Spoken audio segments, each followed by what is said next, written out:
go home now. I'm leaving. You can't do this. My cute baby. Heart. Literally, my heart. You know, mutima wanjye. No, so please stop. Guys, this is not Luna. She's Luna. Luna. L, not R. Thank you. Thank you, baby cyane. Nkunda cyane. She changed me, she changed my name, she changed my life, she changed agahinda mama yakuriyemo cyangwa se yabayemo nakuze ndi umuntu ushaka kwamukiza up to now ku buryo niyo mpuye n'ibibazo singira umuntu bibwira ubundi yabibaye. Benshi bakomeje kwibaza bati ese urukundo rw'izamamaye rushobora kuramba muri kino gihe cy'imbuga nkoranyambaga, aho buri foto, buri jambo na buri video biba ari inkuru, cyangwa se y'urugo rw'umuntu rumaze kujya mu maso ya rubanda ruba rutangiye kubaho mu bihuha no mu mpaka zidashira.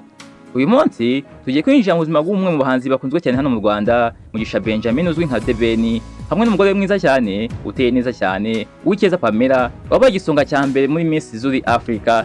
Rwose turamuzi ko ari umukobwa mwiza cyane kandi uteye neza. Mu minsi ishize hagaragaye amakuru n'amashusho byatumye abantu benshi bongera kwibaza ibiri ko muri runo rugo. Harabibashije ku kinyuranyo cy'imyaka 13 iri hagati yabo, harabavuze ko baba batandukanye, abandi bagaragaza video yakwirakwijwe yerekana Pamella ari kumwe n'undi musore aho yamwise my besto n'andi magambo ateye amakenga rwose. Iyo video ndakeka nawe warayibonye. Ese ayo makuru afite ishingiro? Ese koko hari ikibazo mu rugo rwa Theben na Pamella, cyangwa nibihwa byongerewe imbaraga n'imbuga nkoranyambaga?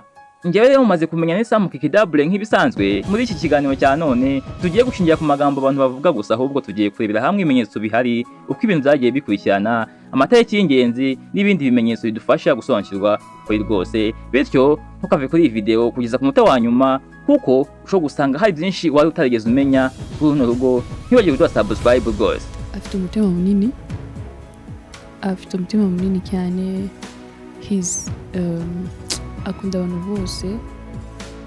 Kugira ngo dusobanukirwe neza giterana na gatanya, tugomba kubanza kumenya icyo uyu mugore ugarukaho cyane ari cyo. Uwicyeza Pamella yavutse kuwa 31 Mutarama 2000. Ni umukobwa uri mu kigero cy'imyaka 26. Yavukiye mu Rwanda, akwira mu muryango wamureze mu muco n'imyifatire ikwiye umunyarwandakazi. Mu mashuri yisumbuye yize ku kigo cya Pade iherereye i Kigali, aho yize ishami rya History, Economy and Geography. Kuva kera cyane Pamella yaranzwe n'ikintu kimwe gusa kidashobora gushishwa rwose: ubwiza bw'inyuma n'ubw'imbere. Umukobwa uteye nk'igishushanyo, ufite ikimero n'ikibuno bituma amaso y'abagabo benshi ahagarara, ariko kandi bikanajyanirana n'ubwenge n'ikinyabupfura rwose. Turabizi ko umukobwa witonda kandi bigaragara ko yakuze bamutoza ikinyabupfura rwose, n'uburyo avugamo uba ubyumva. Muri 2019 nibwo Pamella yafashe icyemezo cyo kwinjira mu ruhando rw'imyidagaduro ku mugaragaro, yitabiriye irushanwa rya Miss Rwanda 2019, ari naho yamenyekaniye cyane, akaza kwinjira mu bakobwa 20 ba mbere. Ntabwo byarangiriye aho ngaho, kuko uwo mwaka wamubereye wo kumenyekaniramo cyane, yaje kwitabira irushanwa rya Miss Zuri Africa 2019,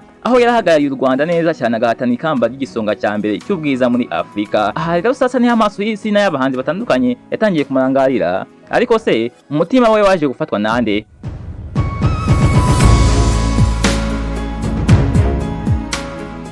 Ku rundi ruhande hari Mugisha Benjamin wavutse ku itariki 9 Mutarama 1987, avukira i Kampala muri Uganda.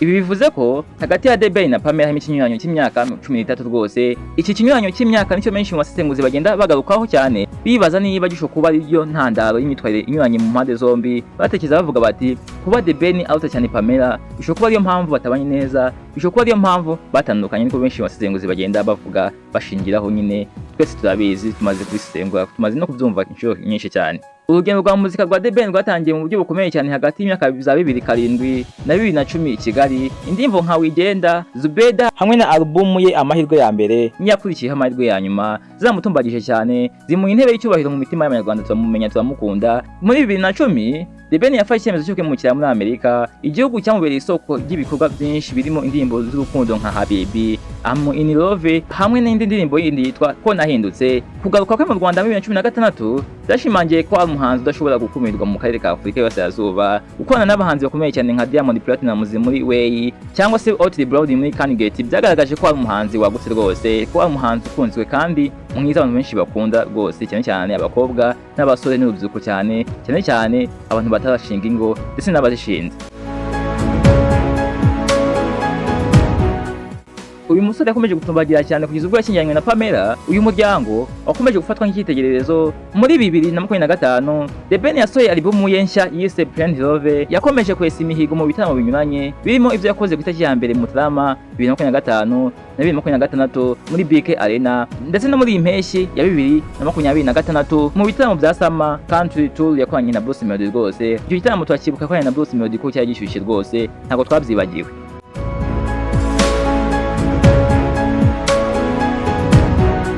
Urukundo rwa Theben na Pamella ntabwo rwatangiye nk'umukino. Mu mpera za 2019 nibwo batangiye kugaragara bari kumwe muri Kenya, aho urukundo rwabo rwafashe indi ntera rwose. Nyuma y'imyaka 2 y'urukundo rw'ibanga ariko rurimo ibimenyetso, mu Kwakira 2021 Theben yaje kwambika impeta yizeye Miss Pamella mu bigo byiza cyane bya Maldives.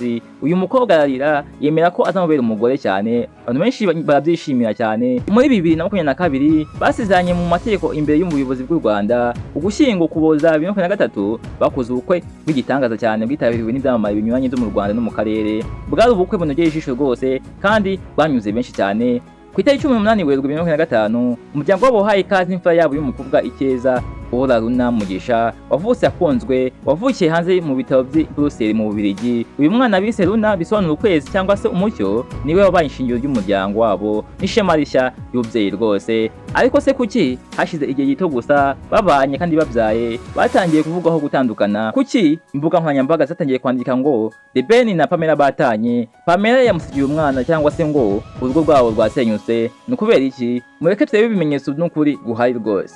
Icyambere abanyamakuru n'abasesenguzi bashingiraho ni ukuba kure y'umuryango. Abantu benshi bavuze ko guhera muri 2025 kugeza 2026 Pamella yakunze kuba yibere mu Bubiligi cyangwa se mu bindi bihugu by'i Burayi ari wenyine. Umwana wabo Luna yamusize mu Rwanda mu rugo rwabo. Ku rundi ruhande Theben we akagaragara kenshi mu Rwanda mu bitaramo binyuranye no gutegura album ye nshya Plain Love. Kuba buri wese ari wenyine mu bihugu bitandukanye, umwe mu Bubiligi undi mu Rwanda, zatumye abafana bafatira ibintu nka divorce bavuga ko ari gutandukana. Kuba Theben yagaragara mu gitaramo, Pamella akagaragara ari hanze ku mucanga wa Zanzibar, bigatuma bavuga ko nyine ari gutandukana. Urumva ko umwe ari mu kazi undi ari kwishimisha, bakuvuga ko ari ibintu bihabanye cyane rwose.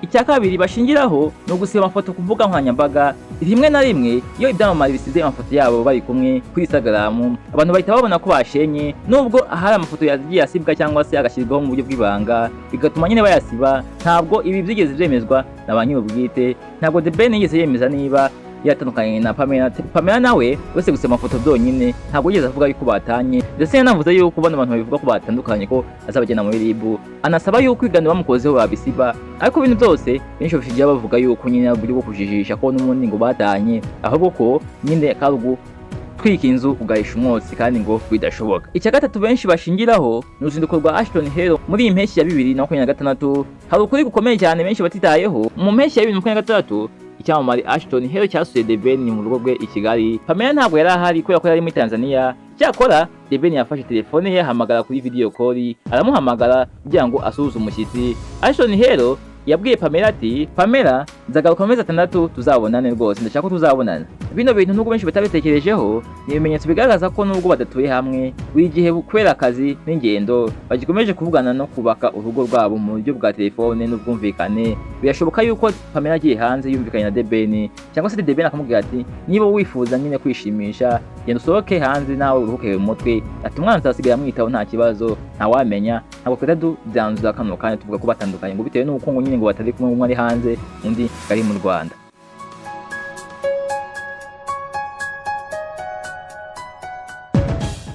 Ubu noneho reka twinjiye mu gice cyababaje benshi kandi cyatumye amagambo aba menshi kuri TikTok, Instagram na YouTube. Hari video iherutse gukwirakwizwa cyane igaragaza Miss Pamella ari kumwe n'undi musore bafitanye umubano wita ngo uwa hafi cyane ngo w'ububesto. Mu mashusho bagaragaga bicanye bari hafi cyane, bishimye bahubirana mu buryo benshi bavuze ko bukabije cyane ku mugore ngo wubatse. Icyatunguye abantu benshi n'amagambo yari yanditse kuri iyo video agira ati, my besto happy birthday ndagukunda cyane. Niko iyo video yanditseho bataginze ayo magambo. Bino bintu rero bya magambo ya my besto happy birthday na ndagukunda cyane byatumye benshi nyine babitekerezaho cyane, n'uburyo muri video bifashe begeranye banahubirana byatumye abantu benshi bacika urondogoro. Niba usesenguye imyitwarire uyishyize mu muco n'imyemerere y'Abanyarwanda, ibi bintu bitatu bituma abantu bamunenga cyane bikomeye cyane. Icya mbere ni ukurenga imbibi z'imyitwarire y'umugore wubatse. Mu muco nyarwanda iyo umugore ashatse imyitwarire ye ishyirwaho imipaka n'inshingano zo kurinda icyubahiro cy'umugabo we. Kuba umugore w'umuhanzi ukomeye cyane nka Theben ashyira amashusho amugaragaza yegeranye n'undi mugabo akoresha amagambo y'urukundo nka love cyangwa se ndagukunda cyane, bitera abafana gushidikanya. Benshi bakibaza bati niba inshuti ye isanzwe kuki batitwanaho gutyo mu buryo bw'ibanga aho kubishyira ku karubanda bigakurira umugabo we gushinyagurirwa. Bakavuga bati niba inshuti ye bakundana nyine ari ubusanzwe ari ububesto busanzwe, kuki ibyo ngibyo byo gufatana no kubwirana amagambo y'urukundo batabikorera mu ibanga aho kubishyira ku karubanda ngo bitume Theben bamushinyagurira bavuga ko nyine ngo umugore wawe yagiye. Niko abantu benshi bagenda nyine basesengura bavuga gutyo. Icya kabiri ni ubukumi ndetse n'ububyeyi. Benshi mu bakurikirana hafi imbuga nkoranyambaga banenga imyambarire n'imyifatire ya Pamella, bavuga ko ngo kugaragaza ishusho y'umubyeyi urera umwana w'umwaka umwe runa, ahubwo ngo yerekane ishusho y'umukobwa w'inkumi ukiri mu birori ubyina mu tubari akerekana imiterere ye. Bavuga ko ngo nyine ngo atagaragaza ishusho y'ububyeyi ahubwo agaragaza ishusho y'umukobwa, ngo wasa nkaho nyine ubukobwa bwe akibukunze ubukumi bwe, ngo abagaragaza ishusho nk'umuntu ukiri mu birori ubyina mu tubari kandi nyine ngo ushaka kwerekana yuko nyine ngo ateye neza cyane. Abasesenguzi bati ese Pamella arashaka gusubira mu bukumi bwe cyangwa se ntabwo yari yiteguye gushaka? Ku rundi ruhande ariko abamushyigikiye bahita babyivangamo bavuga ko kuba umugore wubatse bitavuze gupfa ku mbuga nkoranyambaga, kandi ko kwidagadura n'inshuti bidakwiye gufatwa nka divorce rwose. Bakavuga ko kuba Pamella asohoka akajya hanze muri Zanzibar akambara bidakwiye neza ko bitavuze ko batandukanye n'umugabo we, kandi ko bitavuze ko ari umugore udakwiye rwose.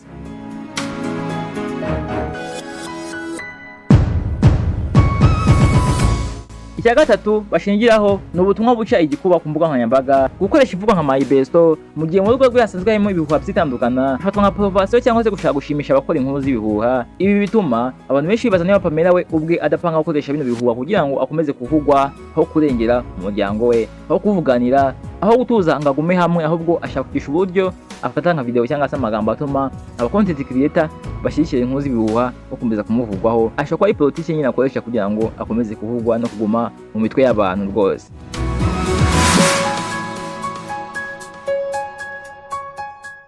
None se urugo rwabo mu by'ukuri rwaba rumeze rute? Dushingiye kuri ibi byose reka twibaze, ese urugo rwa Theben na Pamella rwarasinyutse koko?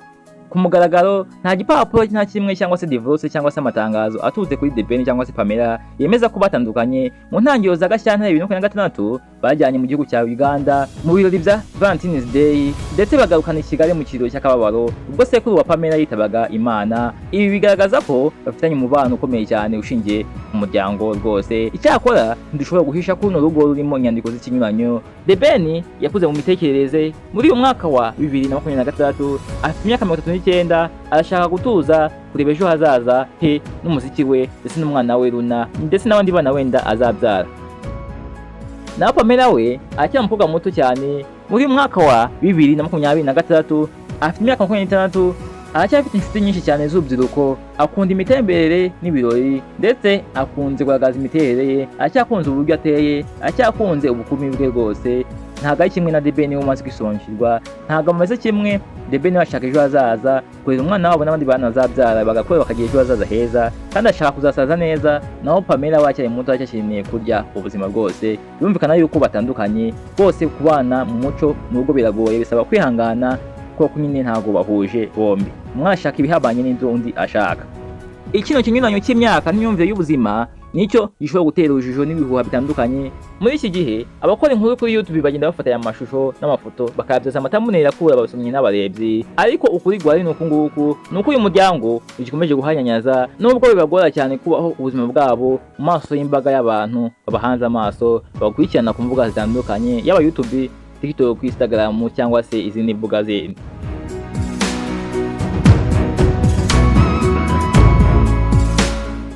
Inshuti zacu, amateka y'urugendo rwa muzika rwa Theben ndetse n'ubwiza bwa Pamella biracyaza mu ntonde z'ibiganiro bikurikiranwa cyane mu Rwanda. Ese wowe urabona imyitwarire ya Pamella yo kwidagadurana n'inshuti ze ari kosa mu muco w'Abanyarwanda ku mugore wubatse, cyangwa ubona abantu bamurenganya bagakwiye kureka akabaho ubuzima bwe?